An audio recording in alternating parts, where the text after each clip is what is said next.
Bueno, empezamos entonces con la primera de las mesas. Tenemos 4 personas para el debate. Juan Manuel Betancourt, que hablará en el último término, periodista reconocido en la isla de Tenerife y en toda Canarias. Espero que recuperado para la profesión después de un paso por la política que bueno, ha sido provechoso en muchas cosas, pero yo lo prefiero como periodista. Tenemos en segundo término a Pepe Hernández, que es una cara conocida para tantos liberales tinerfeños y incluso hasta palmeros. A Gustavo Matos, que es diputado autonómico por el Partido Socialista, que tiene la amabilidad de venir por segunda vez aquí, porque estuvo también en la primera edición que lo hicimos en la Cámara de Comercio, que esta vez no ha podido ser de ahí.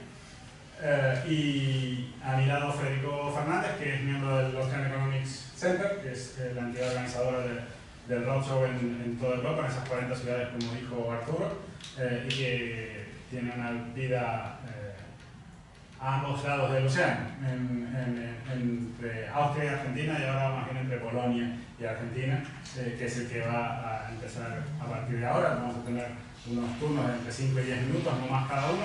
Yo me encargaré de hacerles sentir el rigor de la ley si es necesario, y espero que, bueno, que en todo caso el orden espontáneo surja naturalmente y se ordenen en su debate en esta primera parte. Así que los dejo con Federico Fernández. Muchas gracias. Yo me voy a parar, Bernardo, si me lo permitís. Perfecto. Más divertido. ¿Me escuchan, no? Sí, supongo que sí. Mi nombre es Federico Fernández, bueno, como presentó Bernardo, yo formo parte del Austrian Economics, soy argentino, obviamente. Formo parte del Austrian Economic Center en Viena y de la Fundación Base en la ciudad de Rosario, en Argentina. El Austrian Economic Center es quien organiza el Free Market Roadshow alrededor de Europa. Y este año, una de las cosas que nos planteamos, el roadshow siempre es temático, aunque hablamos de todo un poco, por supuesto cuestiones que nos incumben, pero se llama mi jefa para ver cómo anda todo. Pero este año el tema principal del Free... Mentira, Bárbara, decirle que está todo bien, que estoy dando una charla buenísima. Este año el tema del Free Market Roadshow son los valores, y los valores europeos. Bueno, yo no soy europeo, entonces si bien hace tiempo vivo en Europa, entonces hablar de cuáles son los valores europeos no me atrevía, pero creo que un valor en general para cualquier sociedad es la competencia. Entonces quería brevemente hablar, tengo una presentación un poco más larga de 10 minutos, voy a tratar de hacerla en 8, pero algunos puntos de por qué la competencia es importante. Pero antes de eso, como este evento se llama Free Market Roadshow, somos capitalistas, no voy a estar ajeno a la vil propaganda. En agosto, del 6 al 8 de agosto, estamos organizando un congreso en la ciudad de Rosario, en Argentina. Es el 7º ya sobre la Escuela Austríaca de Economía. Tenemos conferencistas muy buenos, Alex Salter de Estados Unidos, que es un economista joven brillante, Eduardo Mayora de Guatemala y Adrián Rabier y Gabriel Zanotti de Argentina. Además, por ejemplo, ya está confirmado que Fernando Nogales de acá de España va a venir. Siempre es un evento que está creciendo cada vez más y que nuclea a muchos de los liberales del mundo de habla hispana. Así que si quieren venir a discutir buena economía, comer buena carne y visitar Argentina, esta es la mejor excusa del 6 al 8. Y ahora, bueno, rápido, hablando de la competencia. Bueno, la competencia, si bien yo creo que es una fuerza muy positiva para cualquier sociedad, incluso para cada individuo, no tiene la mejor propaganda, digamos, y muchas veces es presentada como si fuera algo extremadamente desestabilizador. Aquí están, por ejemplo, los taxistas, supongo que aquí en España, protestando contra Uber, Cabify y contra cualquier otra cosa que se oponga a su cartel. Los agricultores franceses que sacan a pasear ganado vacuno por las calles de París. Esta foto es reciente y vamos a hablar brevemente, si podemos, sobre cuál es el motivo de esta propuesta contra la competencia. Bueno, Uber es injusto, Airbnb es injusto, incluso ni siquiera el niñito Jesús puede utilizar Uber, aparentemente, según el cartel. Una barbaridad, bueno, no necesita presentación. Desgraciadamente la retórica anticomercio y proteccionista del presidente de Estados Unidos se está pasando a los hechos. Ya retiró a Estados Unidos del Tratado Transpacífico y ahora comienza a aplicarle aranceles al acero chino y a otro tipo de metales. Pero yo creo que la competencia es buena. Yo creo de hecho que en esta foto, por ejemplo, Cristiano Ronaldo y Messi no solo están compitiendo, sino que están cooperando entre sí. Y vamos a hablar brevemente de por qué. Pero antes de eso, una cuestión una definición breve de por qué es un valor, qué es un valor y por qué la competencia sería un valor. De Platón, digamos, hasta el filósofo español Ortega Gasset, pasando por Max Scheler, la idea de los valores siempre fue que un valor sustantiva un adjetivo que consideramos encomiable, eso sería un valor. En el caso, por ejemplo, esta modelo es Blanca Padilla, si no la conocen, es española. Blanca Padilla, diríamos, es bella porque participa del valor de la belleza. Yo creo que algo que decimos que es competitivo, como mínimo participa de tres valores.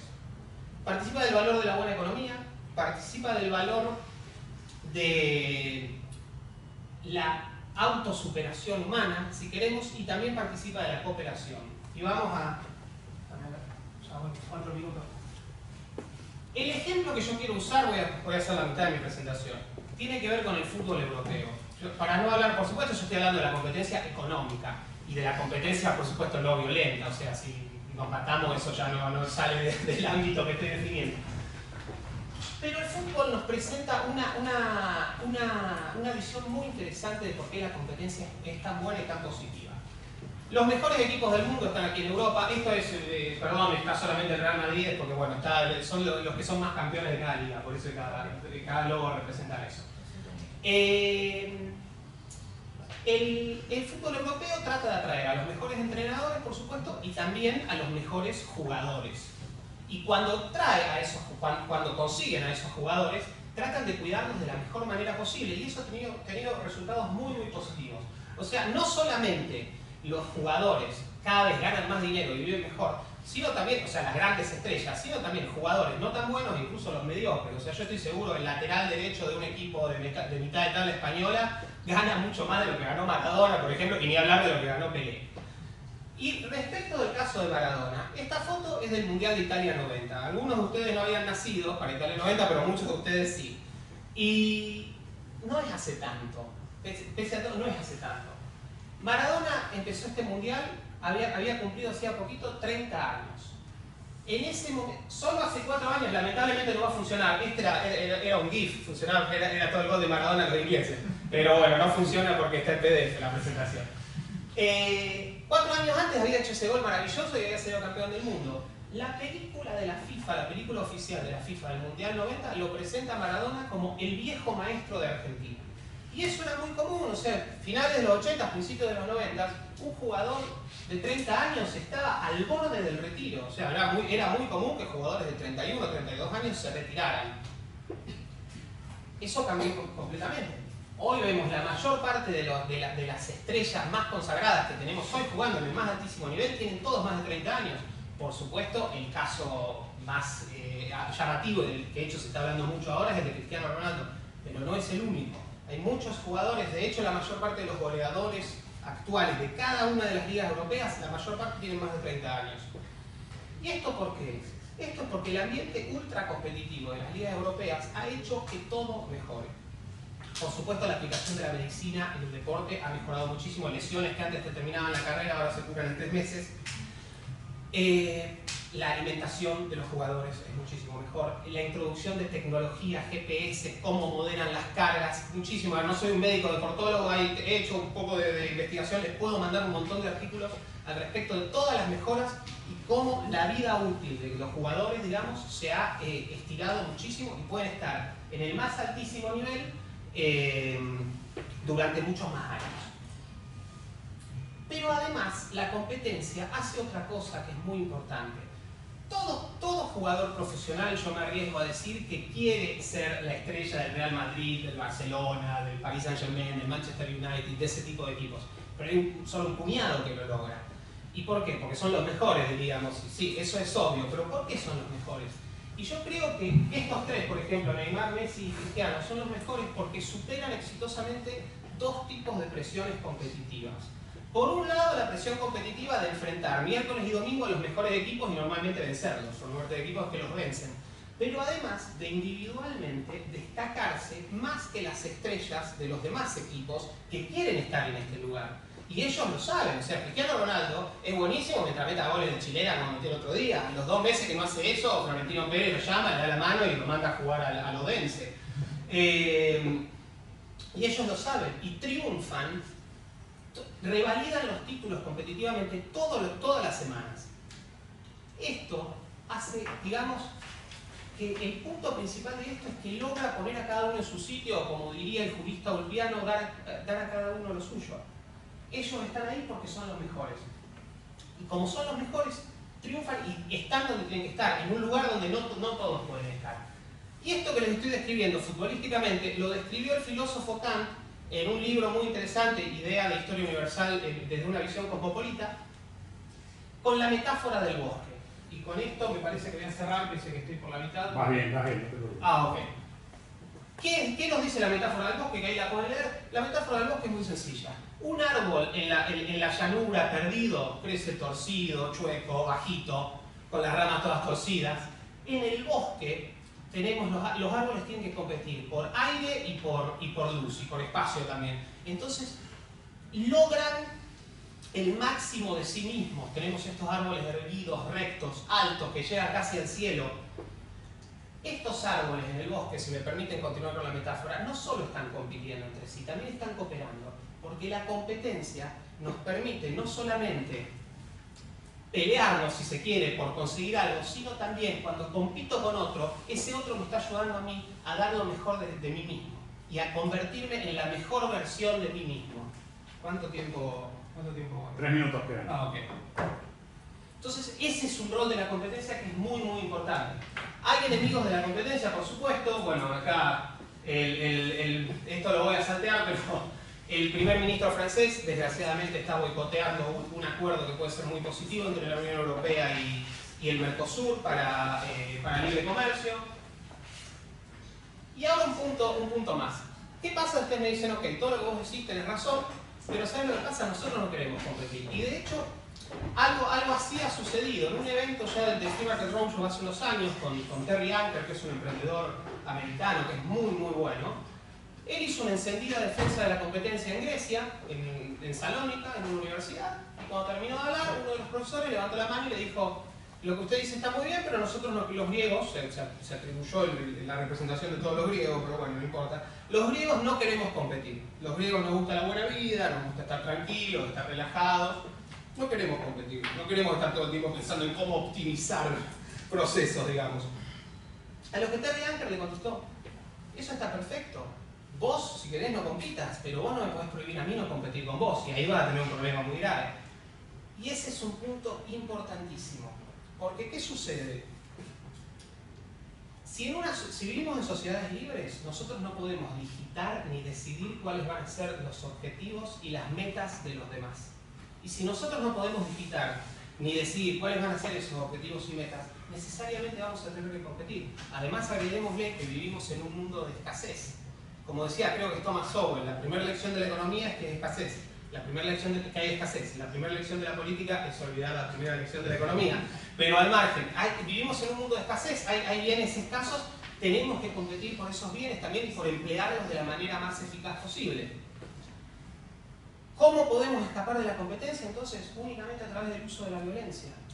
Únicamente a través de, por ejemplo, amenazas de corte judicial a potenciales competidores o a clientes insatisfechos que buscan alternativas. Si, por ejemplo, la empresa, no sé, de correos o de trenes no quiere competir, va a tener que personalmente o a través o bajo los auspicios del gobierno prohibirle a los competidores o amenazarlos con el uso de la fuerza para que no compitan contra ella.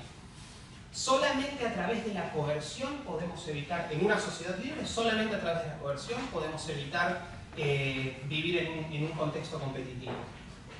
Y finalmente, 4 cosas rápidas respecto de la competencia. ¿Por qué la competencia es buena? Porque nos permite llegar a la mejor versión de lo que podemos ser. Si queremos vivir en una sociedad libre, vamos a necesitar, necesariamente tiene que haber competencia. Si no, va a haber coacción y ya eso de por sí es malo. Si nos aislamos de un ambiente competitivo, la relación entre desempeño y recompensa se altera absolutamente. La estructura de incentivos de quienes ofrecen bienes y servicios cambia completamente y en lugar de estar pensando cómo atender mejor las necesidades de sus usuarios o sus clientes, están pensando cómo logro bloquear a los que vienen de afuera, cómo logro congraciarme con el burócrata de turno, etcétera, etcétera. Y la última, si la competencia, como yo vengo diciendo, nos ayuda a transformarnos en la mejor versión de lo que podemos ser, una sociedad que se aísla de la competencia es una sociedad que va a tender a la mediocridad. Y algunos de ustedes espero que recuerden esta película, como decía Sony, no hay nada peor, no hay nada más triste en la vida que el talento desperdiciado. Muchísimas gracias. Gracias.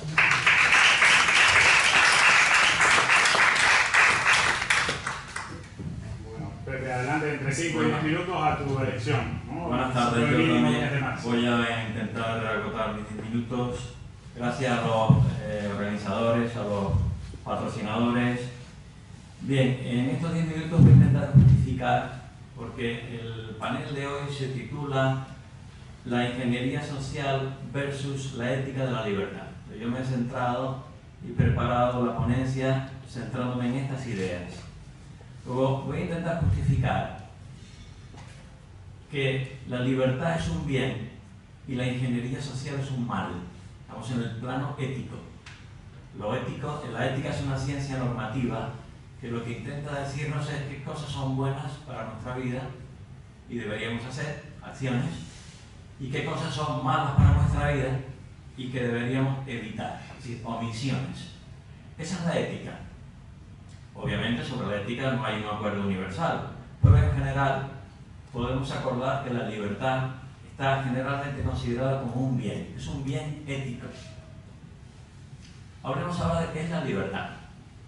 Según Isaiah Berlin, famoso filósofo, y él definía la libertad negativa como la ausencia de interferencia en los proyectos de vida y en la esfera de acción del individuo. Esa es básicamente la libertad. Rothbard amplía un poco más esta definición y nos viene a decir que la libertad es la ausencia de interferencia y coacción física sobre nuestras acciones y sobre nuestra propiedad. Este punto es clave, el tema de la propiedad privada, porque la libertad y la propiedad privada son o se pueden unir de una forma muy directa. Por ejemplo, imagínense que yo soy un grafitero. ¿Soy yo acaso libre de pintarle la tapia a un señor? La tapia es de su propiedad, de la propiedad de ese señor. ¿Soy yo libre de hacerlo? No lo soy. Si lo soy, estoy incumpliendo la ley, estoy violando la propiedad. Por lo tanto, la libertad, uno de los límites, hay varios, ¿no? Pero un límite claro que delimita la libertad es la propiedad privada. Es decir, yo soy libre en mi propiedad. Por ejemplo, yo tengo el derecho a decidir en mi propiedad, no en la propiedad de los demás. Ni en el bolsillo de nadie, por supuesto.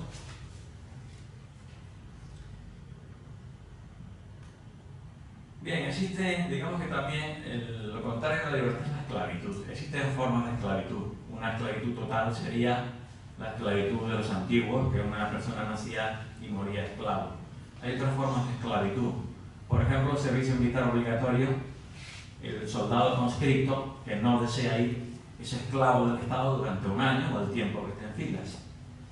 Pero también hay otro tipo de esclavitud que normalmente no se entiende bien, que es la fiscalidad. Cuando un ciudadano es privado de su propiedad, el esclavista o el recaudador de impuestos no se apropia del cuerpo del individuo, pero le obliga a trabajar para él. Le expropia, le confisca una parte de lo que ha producido con su trabajo y con su cuerpo. Y esto a veces no se ve, pero decía Huerta de Soto que la fiscalidad y la confiscación es la peor esclavitud que hay. Si la gente es reacia a pagar impuestos, es porque ellos piensan que emplearían su dinero mejor, le darían un mejor uso a como lo hacen los demás, que se lo quitan. Cuando un hombre persigue libremente un fin, es porque lo considera un bien. Y la coacción es lo contrario. Si yo soy coaccionado a hacer algo es porque para mí es un mal. Ya lo comenté, he puesto el ejemplo del servicio militar. Pero hay muchos otros.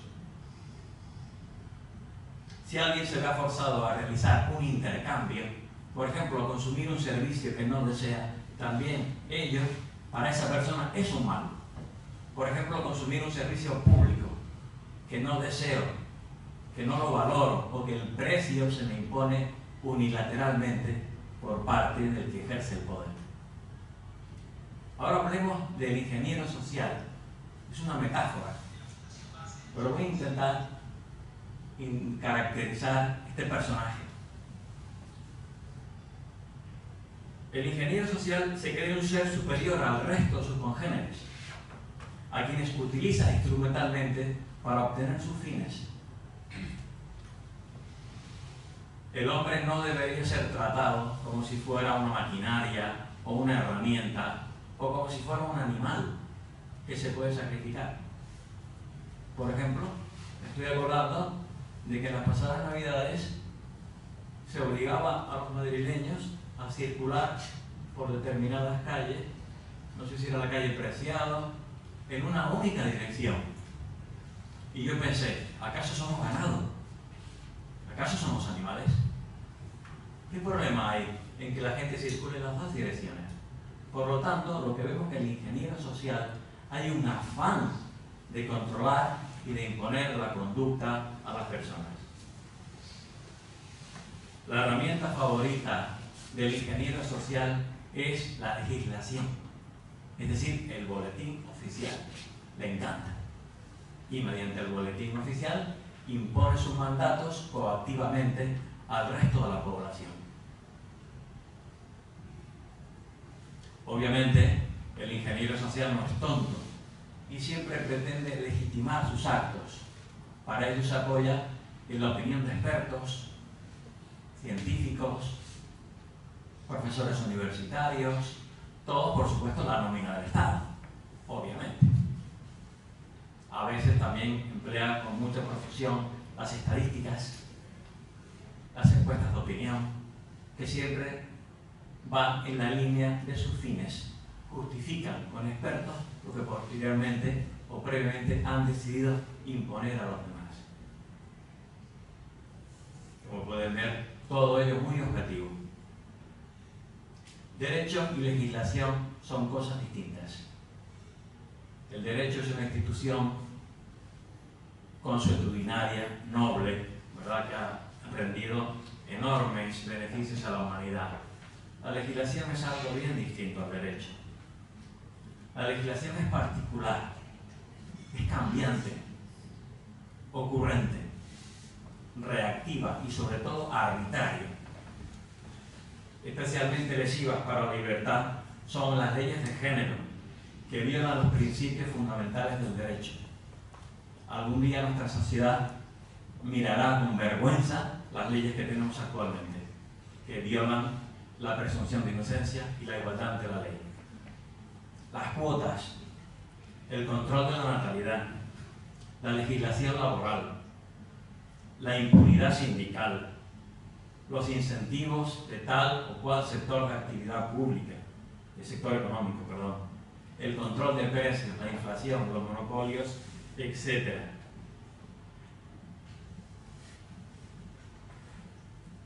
El ingeniero social tiene el poder político y lo utiliza para diseñar la sociedad según el modelo que él considera bueno. A estos hombres les encantan los modelos.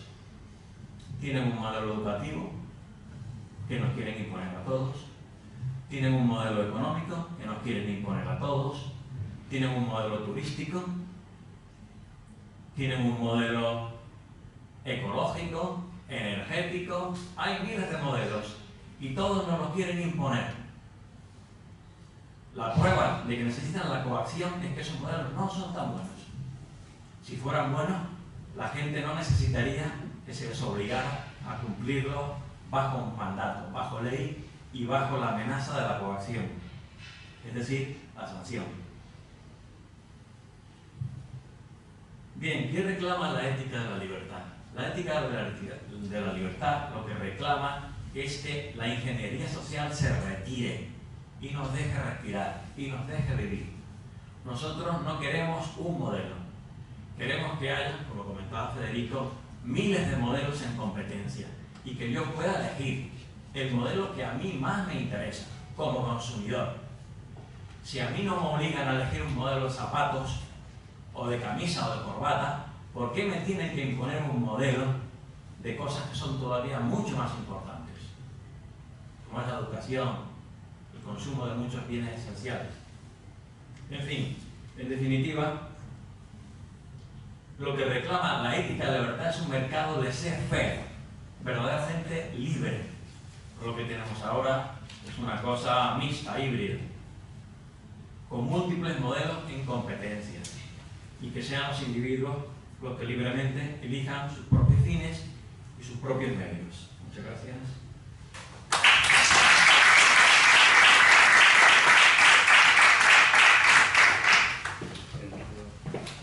Muy bien.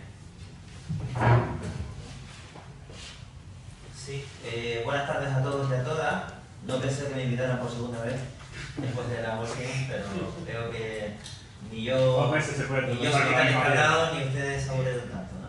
Bueno, quiero darle las gracias por la invitación. Soy aquí probablemente raro, pero bueno, en eso consiste, ¿no? Yo quisiera empezar por recomendar, seguramente lo conocen. Tu partido era medio raro. Sí.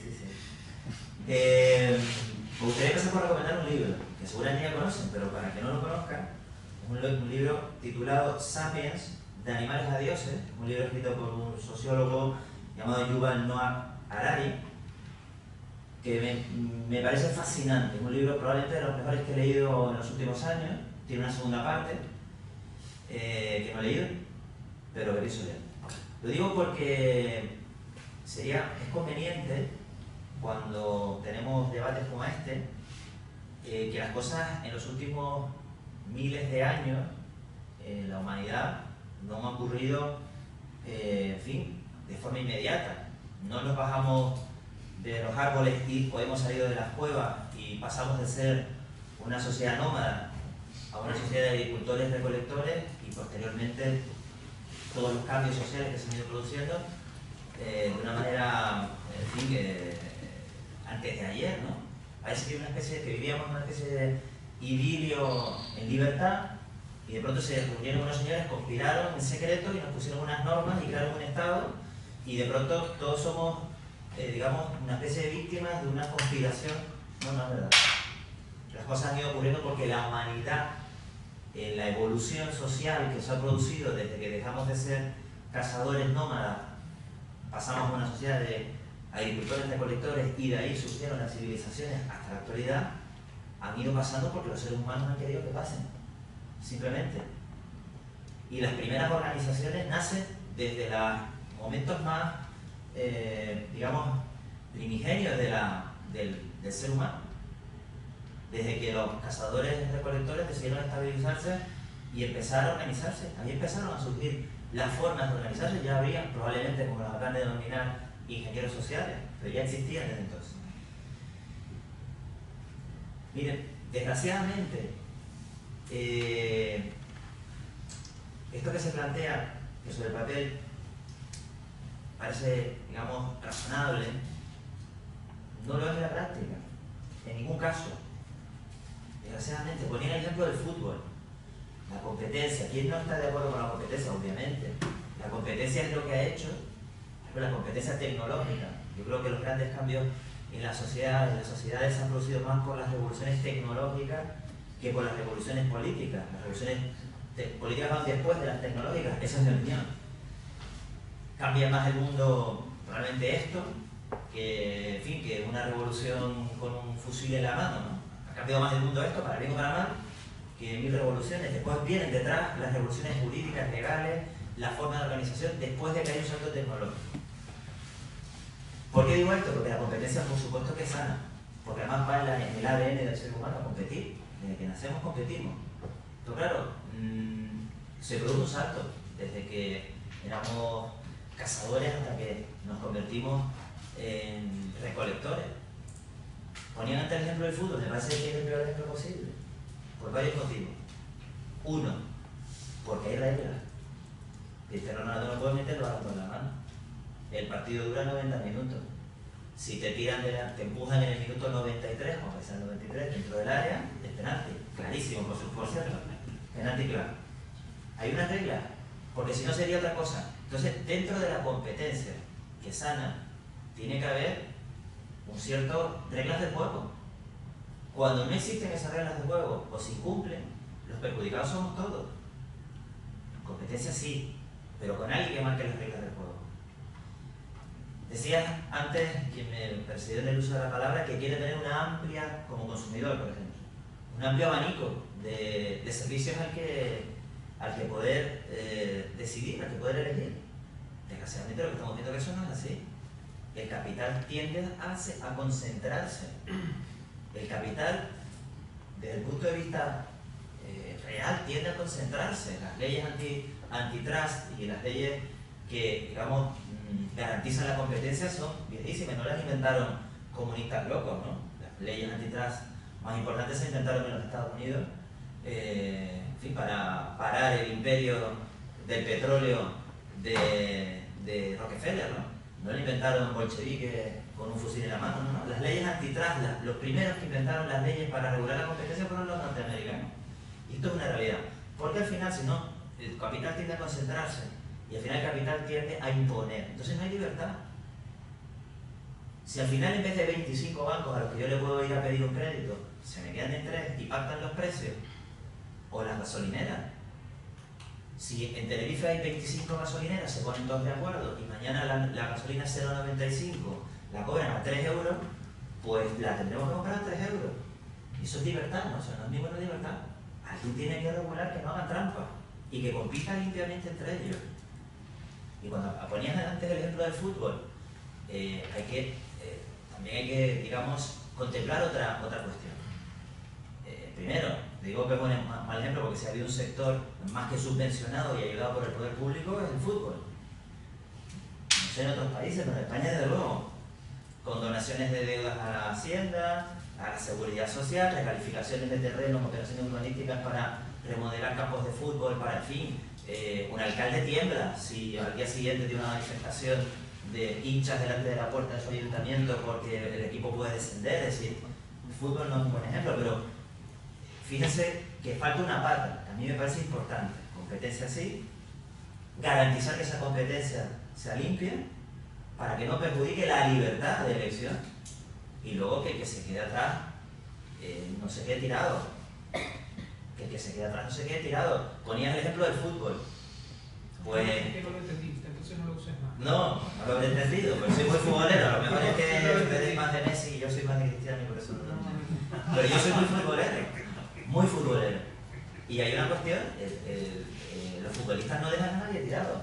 Tienen una asociación de futbolistas y ponen un dinero para cuando un futbolista, por ejemplo, se lesiona y se queda tirado, pues ellos mismos se organizan y hay unos fondos de ayuda para los propios futbolistas. Es decir, competencia sí, reglas del juego, que la competencia sea de verdad, vigilar que la competencia no controla el poder de quien tiene que arbitrar. El árbitro no puede estar comprado, porque si no estamos en fin, alterando las normas del juego. Y por último, solidaridad. Cuando en una sociedad como la nuestra, pues en fin, hay gente que se queda sin poder por circunstancias X, tirada, ¿no? En fin, creo que eso, garantizarle a todo el mundo un mínimo de vida, forma parte también de, no sé si es un código ético, como lo quieras denominar, pero luego eso sí que me parece pronto, nadie, desde mi punto de vista, mi opinión personal, competencia sí, sana, es buena, pero obviamente competencia salvaje me parece que perjudica justamente a los que defienden que eso produce ciertas cuotas de libertad, ¿no? Esa es mi opinión. Y bueno, lo que haya en el debate, si quieren, podemos ampliar algo más. Gracias, Gustavo.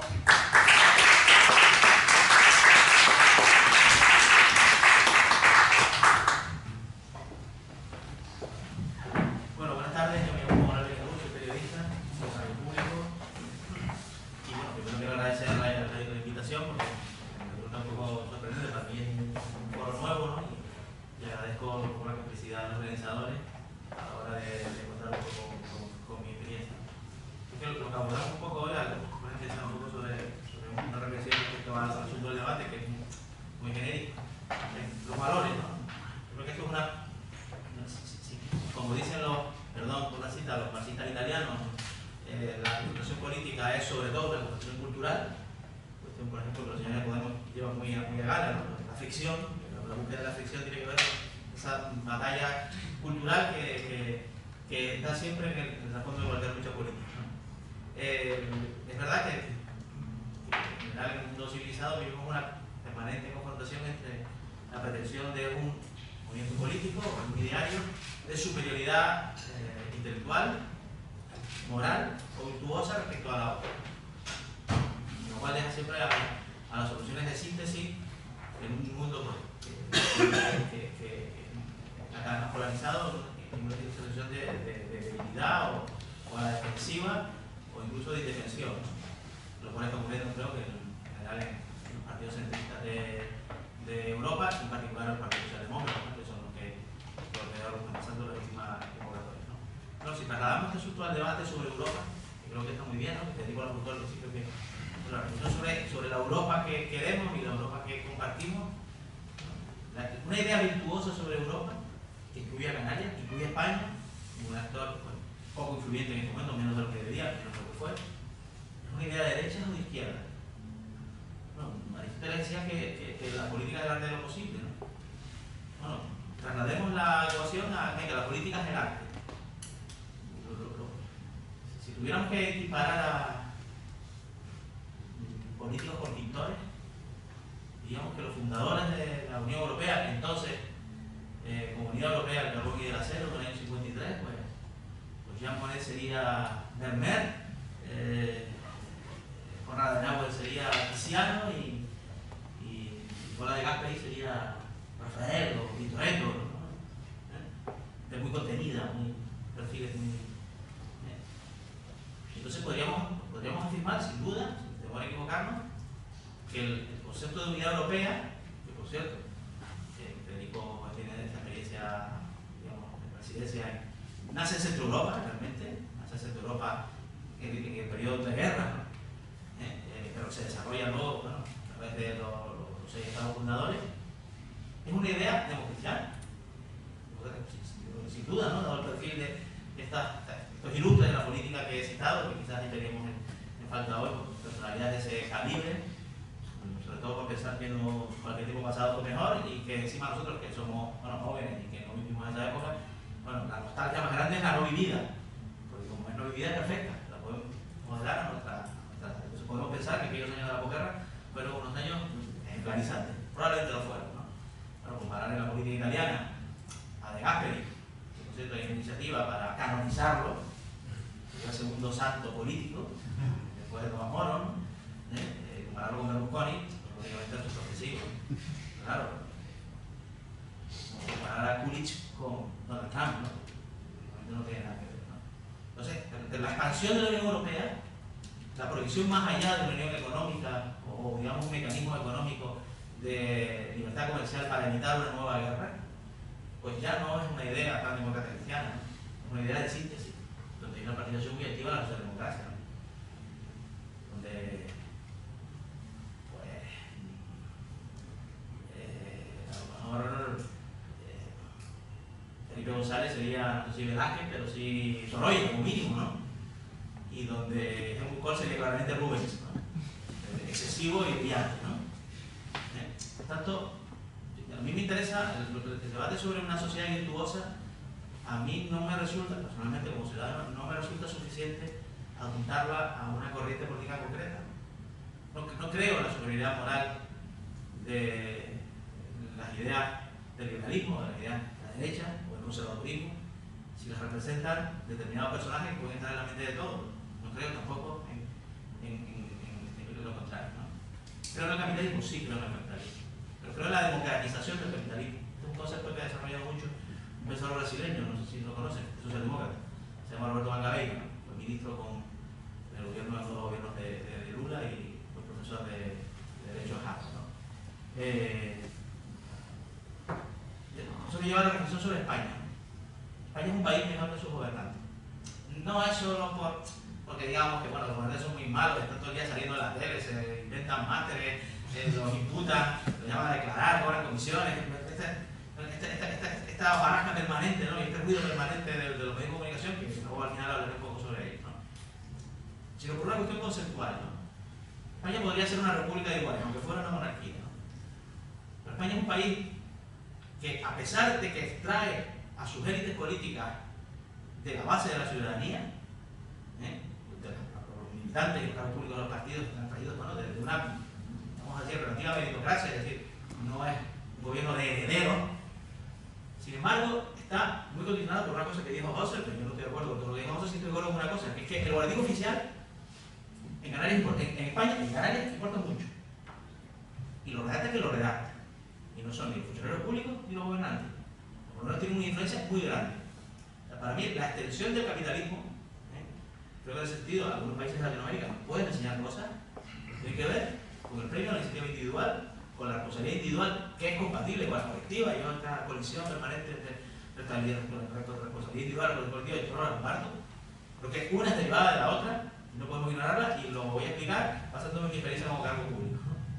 España tiene una asignatura pendiente, y creo que el partido político que integre ese concepto triunfará, no sé si electoralmente, pero luego marcará la agenda política del futuro.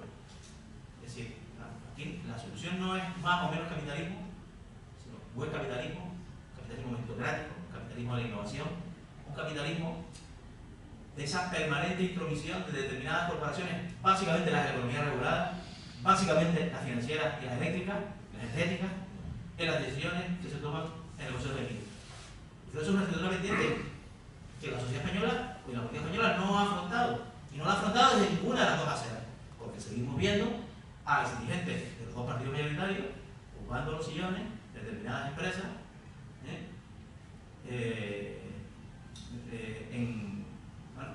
una vez han dejado el cargo público, alejándose incluso textualmente de cualquier ejemplo o cualquier esfuerzo de ejemplaridad. No hubiéramos imaginado nunca de Gasperi irse a trabajar a una empresa petrolífera italiana. Ni a Monet se le hubiera ocurrido ir a trabajar en un banco francés. No se les hubiera ocurrido. No se les hubiera pasado por la cabeza.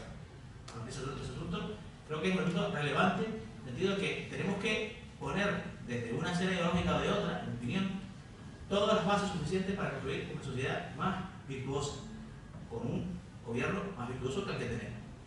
Les voy a contar mi experiencia como cargo público. Yo fui 4 años concejal del Ayuntamiento de La Laguna. La candidatura adversaria, las elecciones de 2011 la encabezaba Gustavo Matos, por lo cual no era la primera vez que estamos aquí en un debate y tal, y nos hemos dicho cosas un poco gruesas, ¿no? A pesar de que conservamos una excelente relación. Y hay 2 ejemplos que para mí, como consejero delegado de la gerencia de urbanismo, me enseñaron mucho. La primera es el concepto de la licencia. Y la pretensión que se daba en algunas zonas del municipio de, no, aquí no se pueden dar más licencias. Lo cual a mí, la gente como ciudadano me ofendía. No se puede dar licencia porque no, porque aquí están los que están. Bueno, pues ya están estos, pero no puede haber nadie nuevo. Bueno, eso es una tabla de eficiencia, no está claro, ¿no? Porque eso al final se daba un caso que fue era la moratoria de licencias en el casco histórico de La Laguna. Bueno, una zona se llama el Cuadrilátero, que no es el casco histórico, está justo debajo, que es la zona un poco de copas y tal, donde había problemas, todo es verdad de convivencia. Lo que había es una moratoria, y tuve una idea que estaba pensada con fines nobles, ¿no? Porque estaba pensado, bueno, aquí es una zona saturada en el ruido, vamos a no dar más licencia porque si no esto se nos va a disparatar, se nos va a descontrolar. ¿Qué pasa? Que lo que se convirtió aquello era en un cártel. Y había una entidad especulativa de la licencia. Yo decía, yo no te pago el alquiler. Ah, no te pago el alquiler, pero porque la licencia es mía, no te pago el alquiler y no me puedes echar. Pero si me echas no puedes pedir una licencia nueva porque la licencia la tengo yo. Pero es completamente perverso. Eso fue un ejemplo práctico que me llevó a ser más liberal, a comprobar los efectos perversos de la ultrarregulación y de la cartelización derivada de esa ultrarregulación. Está la otra. Aquí en Canarias hay una cultura, igual no está muy versada en libros ni en lecturas económicas, pero es la de yo en mi terreno hago lo que quiero. ¿Lo mío? Yo en mi terreno hago lo que quiero. Eso no es así. Claro, entonces estamos con era la otra vertiente de mi actividad como concejal de urbanismo. Una es básicamente la concesión de licencia y la vigilancia, digamos, de la disciplina urbanística, es decir, obras y actividades de licencia, y la otra es el planeamiento. Ese súcubo muy difícil de entender que es el mayor ejemplo de complejidad normativa que podemos encontrar. Pero que es necesario. La legislación española del año 57, en materia de urbanismo, en la época de Franco, siempre ha sido una legislación socialista, o sea, intervencionista. ¿Por qué? Porque los urbanistas en los que Franco puso este asunto, eran unas personalidades básicamente con una visión muy intervencionista de la realidad. Por otro lado, el urbanismo es la ciencia de la convivencia. Todo lo que hacemos en nuestra parcela afecta a la parcela al lado. Si a mí me dejan mover un toldo de 4x4 con una barra y con unos soportes que ocupan la vía pública, no puedo decir que al del lado no se lo voy a dar. No, es que no, te lo hizo porque es un suelo. No. Porque cualquier efecto, un centro comercial, tiene un efecto derivado sobre el tráfico. La construcción tiene un efecto sobre la infraestructura, sobre la huella de carbono. Entonces, el urbanismo, la planificación en ese sentido, es un ejemplo claro de necesidad del intervencionismo en aras del interés individual y del interés colectivo. Para terminar, el mundo de los medios de comunicación, que es en el que digamos desarrollar mi carrera, que vive en estos momentos una situación dramática. Por un lado, y contradictoria. Por un lado, se dice unánimemente que es verdad, que vivimos una era dorada del mundo de la comunicación. Nunca ha sido tan fácil publicar, debido a los avances tecnológicos. Por otro lado, el negocio periodístico se ha derrumbado y se ha cartelizado, en primer lugar, hacia los grupos de comunicación, y ya ni eso, que los grupos de comunicación sobreviven por sobrevivencia con el poder, con una extraña endogamia, una extraña y perniciosa endogamia, se dedican al mismo negocio. Por eso es tan difícil distinguir a un tertuliano de un político en un programa de televisión. Son perfectamente, tú pones ahí a Pablo Casado y a Marguenda y no sabes quién es quién, ¿no? Y a Ignacio Escolar y a Sánchez, y tampoco sabes quién es quién, ¿no? Y luego, en última instancia, por la intervención de los nuevos señores feudales del espectro tecnológico, que son, bueno, lógicamente, los gigantes de la tecnología, de las redes sociales, y que realmente tienen, desde mi punto de vista, una clara aspiración feudal sobre la comunicación en el mundo, ¿no? O pagas, aquí está mi pasarela, tú me regalas su contenido y me pagas para tirar fuera. Eso se parece muchísimo al concepto de los siervos de la gleba de la Edad Media. Tú cultivas tu terreno y me das un tiempo a mí. Y si no, te vas fuera. Es una situación también que realmente va a decidir el futuro de la comunicación en el mundo en la próxima década y media, 2 décadas, ¿no? Así que, perdonen, yo defiendo las soluciones en síntesis, las defiendo amparado en la historia, amparado en mis convicciones y también en las experiencias prácticas que he tenido a lo largo de mi vida, tanto profesional como en el servicio público. Muchas gracias.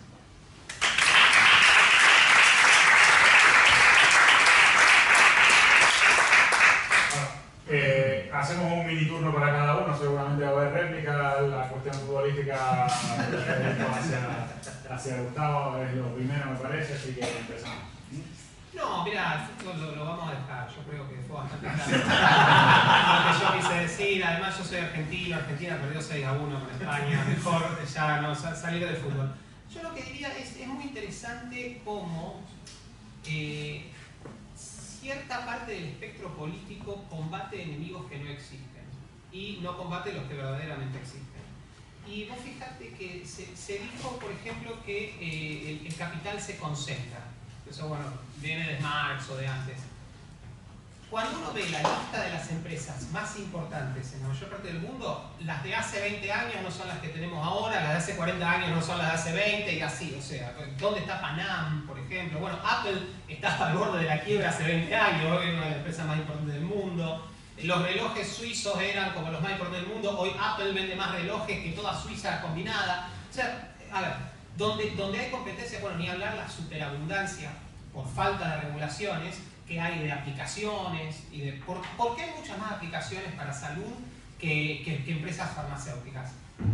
Por las regulaciones. Lo que sí se concentra, y es un problema gravísimo, es el poder. Y desgraciadamente en Europa tenemos un ejemplo muy claro, que es el supraestado nacional de la Unión Europea, que de ser un proyecto de paz y libre comercio y libre circulación de personas, se ha transformado en una cuestión hipertrófica que regula hasta qué bananas tienen que comer los europeos, desde Portugal hasta Rumania. Entonces creo que esa es la verdadera concentración a la que le tenemos que tener mucho miedo y que es un peligro real. Si queremos evitar la supuesta concentración del capital, con mercados abiertos alcanza y sobra.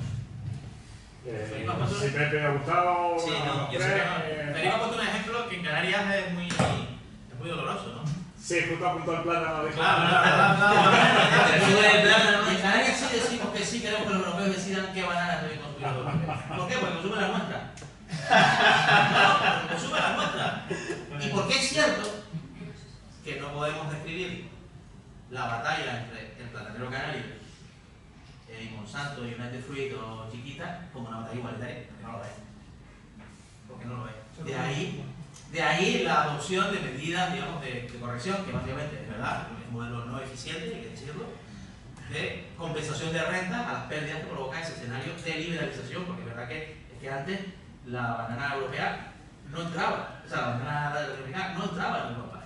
Me gusta que Alemania son uno de los plátanos y tal, y son un gran consumidor. Y España existía la reserva del mercado canario, o sea, no existía, no entraba la banana latinoamericana en España, estaba prohibido, estaba restringido. Y ahora hay un escenario, digamos, de libre comercio con compensación de renta para los productores locales. Por lo cual, al final, entramos un poco, Federico, como nosotros, en el terreno práctico, esto de la competencia es la competencia entre iguales, ¿no? La competencia entre el Manchester City con los 500 millones de jeques y el Swansea, pues, es complicada, ¿no? Pepe, que además Palmero... Sí, competencia entre iguales es una contradicción. Porque entonces no hay competencia, si son iguales no hay competencia. La competencia exige diversidad. Bien, Monsanto. Vamos a ver, en un mundo capitalista, por cierto, el capital no tiende a concentrarse en ningún sitio ni dispersarse. El capital es un ente material. Son las personas las que concentran el capital o lo dispersan según los espacios sean favorables o no a la inversión. Por ejemplo, y ahora volveremos a Andorra. En Canarias tenemos una zona especial con una fiscalidad del 4%. La fiscalidad más baja en Europa es de Irlanda, 12,5%. La fiscalidad en Canarias es 3 veces inferior a la más baja de todos los países de la Unión Europea. ¿Pero por qué no viene el capital aquí? Porque es un territorio hostil hacia el inversor. Por la regulación. Es un infierno regulatorio. Yo lo comento aquí. Un infierno regulatorio. Entramos en una regulación, no funciona, efectos perversos, otro parche. Vuelven a aparecer efectos no previstos porque el regulador carece de la información para detectar los efectos futuros de una medida. No lo sabe. No tiene ese conocimiento. A priori no lo puede saber nunca, porque es un conocimiento que se va generando ex novo en el mercado. No lo tiene de antemano. Bien. Entonces Monsanto y cualquier empresa grande, ¿por qué crece? Crece porque es capaz de satisfacer en mejor medida que sus competidores a los consumidores. Por eso una empresa crece. Mercadona, Zara, todas estas grandes empresas, Monsanto, todas, comenzaron con una tienda. Todas. O en un garaje. Todas. Si crecieron en un escenario, no de capitalismo de amiguetes, que yo también, eso es una cosa perversa, es más, a las grandes corporaciones les interesa la legislación, porque la legislación es una traba, es un coste tremendo, y ese gran coste ellos lo pueden soportar, mientras que el pequeño no lo puede soportar. Luego, a mayor legislación, a mayor regulación, peor para todos, y mejor para los grandes, que les viene como anillo al dedo. Bien. Las empresas, ¿por qué crecen? Crecen en un escenario de libre mercado porque satisfacen mejor que los demás a los consumidores. Mercadona es un claro ejemplo. Por lo tanto, aquí no se trata de batallas, ni de guerras, ni de analogías bélicas. No es el caso. Es una cuestión de servicio. El que mejor sirve al consumidor obtiene superiores rentas. Bueno, ya paso la palabra. Y pasa la palabra a Gustavo. Sí. Bueno, yo quería hacer primero, quería pedirle disculpas primero a mi antecesor en la institución porque no me estaba metiendo con su intervención, la estaba aprovechando. Yo entendí lo que quería decir, que la competencia es buena porque al final, seguramente Messi sin Ronaldo no sería tan bueno ni Ronaldo sin Messi. Creo que por ahí van más las cosas, pero no quería, digamos, no darte la razón con lo que estás planteando, que sí que lo comparto sin utilizar el cine del fútbol para explicar otra serie de cosas, porque creo que que me expliqué mal. Yo quiero ser, en fin, estoy en desacuerdo con casi todo, pero me quiero centrar en una cosa que sí creo que es importante y creo que es compatible, es decir, se está produciendo gracias a los avances tecnológicos. Voy a insistir en que, en mi opinión, los grandes saltos en la humanidad se producen con los avances tecnológicos. El socialismo no hubiera existido nunca sin la revolución industrial, ni muchas ideologías que marcaron el siglo XIX, el XX y en buena medida todavía el XXI, y que probablemente las nuevas ideologías que vayan surgiendo surgirán de los avances tecnológicos que se están produciendo en este momento. Pero hay algo que se está produciendo ahora que es muy interesante y que es consecuencia de los avances tecnológicos, y es, si me permiten la expresión, no sé si en los términos en los que lo planteaba Juanma también, que es la democratización del capitalismo. Por ejemplo, en Canarias tenemos, y aquí también entramos en las regulaciones. Yo no soy partidario de la ultrarregulación, como decía creo que Cervantes a través del Quijote, leyes pocas y buenas. Leyes pocas y buenas, no hace falta superregular y regular bien. No una mega regulación que al final no la entienden ni los juristas. Y por supuesto macroestados mastodónticos como la Unión Europea, que se ha convertido en un mundo en sí mismo, autojustificarse en gran medida, pues tampoco, ¿no? Pero la democratización del capitalismo, que me parece algo muy interesante y que no se había podido producir hasta ahora porque tecnológicamente no era posible. Y me pongo como un ejemplo: la capacidad de gestionar tu propiedad como un apartamento vacacional y entrar en un mercado, por ejemplo Canarias, que hasta ahora era, digamos, propiedad privada, voto privado de unos grandes empresarios. Ahora yo, con mi pisito, el de mi abuela, que me dejó mi tía o el que sea, soy capaz de entrar dentro de un sector que antes no podía. Y se democratiza ese sector. Y se produce un choque entre quienes quieren seguir, digamos, gobernando ese sector y quienes ven en que miles de ciudadanos individualmente se puedan organizar gracias a la tecnología para poder explotar o formar parte, beneficiarse, están en su legítimo derecho. Allí el concepto de libertad de gestionar y explotar mi propia propiedad. Esto es un concepto, esto sí que es revolucionario. Esto sí que es revolucionario. También todo esto lo que tiene que ver con el consumo colaborativo, por supuesto, también Uber, Cabify, la posibilidad incluso de consumir, de organizarte para producir y consumir energía al margen de las grandes empresas. Esto está cambiando a una velocidad espectacular, cambiándose hacia, a mi opinión, hacia mejor. Yo soy un optimista, en fin, convencido, ¿no? Pero hay que estar vigilantes, ¿no? Y aquí, por ejemplo, se produce una batalla. ¿Dónde está la libertad? La libertad está en que los grandes empresarios del sector turístico que tienen los hoteles sigan disfrutando de un privilegio a costa de todos los demás, porque a costa de todos los demás hay que pagar los impuestos, perdón, hay que pagar los aeropuertos, dinero público, la infraestructura, las carreteras, hay que tener la seguridad, que es pública, cuando se pone enfermo un turista que va a un hospital, que es público, y sin embargo no quieren absolutamente nada, que no quieren escuchar hablar, por ejemplo, de esto, de la posibilidad de que el ciudadano pueda libremente entrar a competir a través de su propia propiedad. Esto es la democratización, que a mí me parece un avance espectacular, pero hay que regularlo. Y aquí se produce una confrontación, no voy a decir un término bélico, quienes quieren regular para que no sea posible y quienes quieren regular para poderlo hacer posible. Esta es la batalla que se está produciendo con los canarios. Bueno, Canarias todo el piso turístico con el alquiler vacacional. Esto sí que me parece un concepto interesante, esa idea de síntesis que le explicaba Juanma, ¿no? ¿Era Juanma que dio la palabra? Sí, vamos a ver, José tiene razón cuando yo digo que España creo que es mejor ser sus gobernantes, creo que los españoles tienen más dinamismo, más capacidad de emprendimiento, de innovación y de atrevimiento y de excelencia. No comparto el pesimismo antropológico, los españoles son un desastre. Pongo el ejemplo de eso, ¿no? Pero la España de Mercadona y de Zara, mucho más que la España de esa de Repsol, ¿no? Claro, es evidente.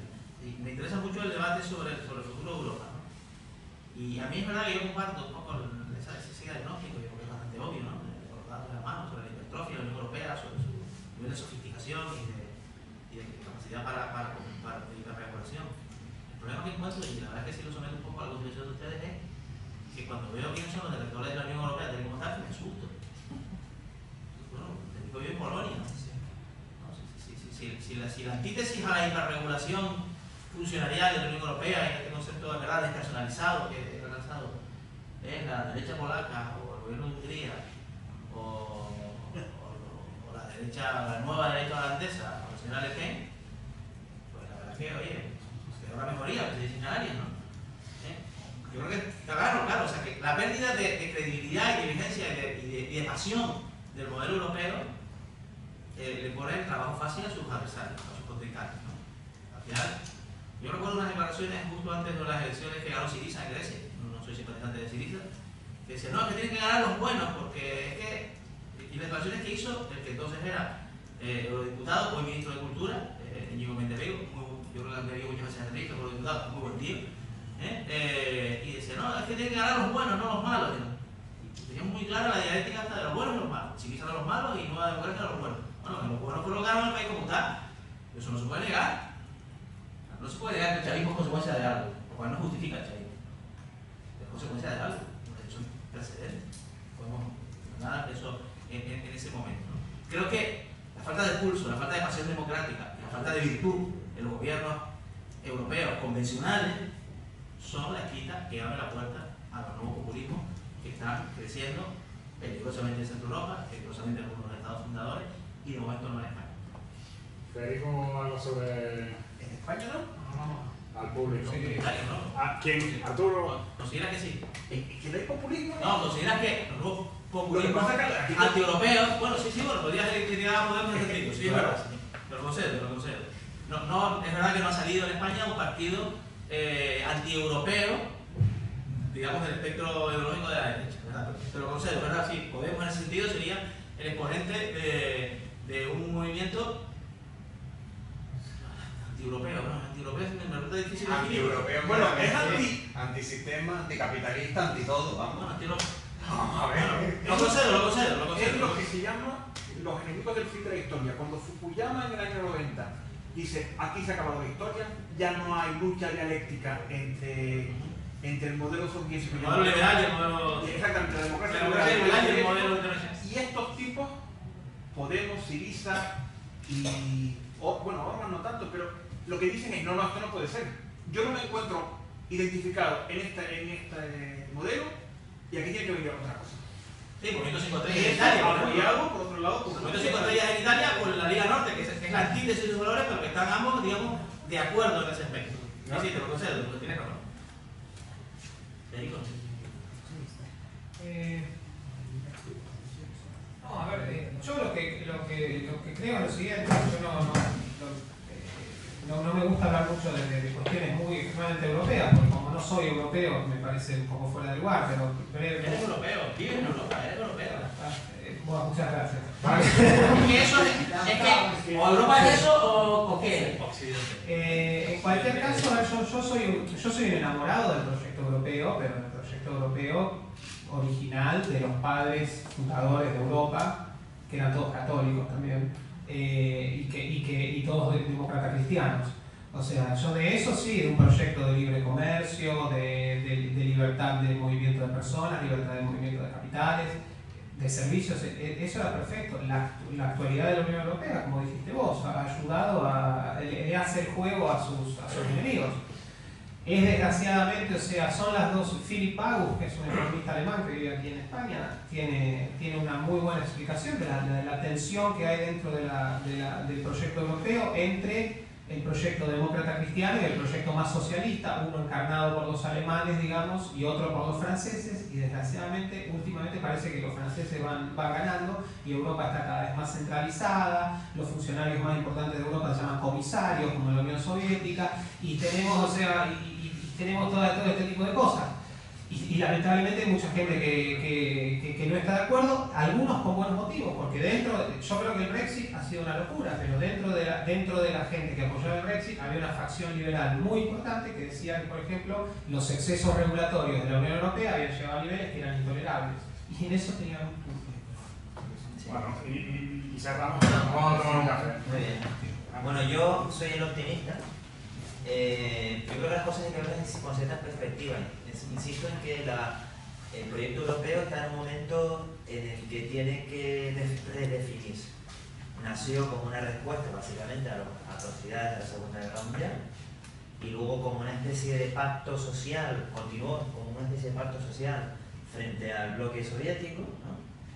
Pero el mundo está cambiando a una velocidad brutal, no somos conscientes porque lo estamos viviendo, pero el mundo está cambiando a una velocidad y va a cambiar en los próximos 15 años o 20 a una mayor velocidad.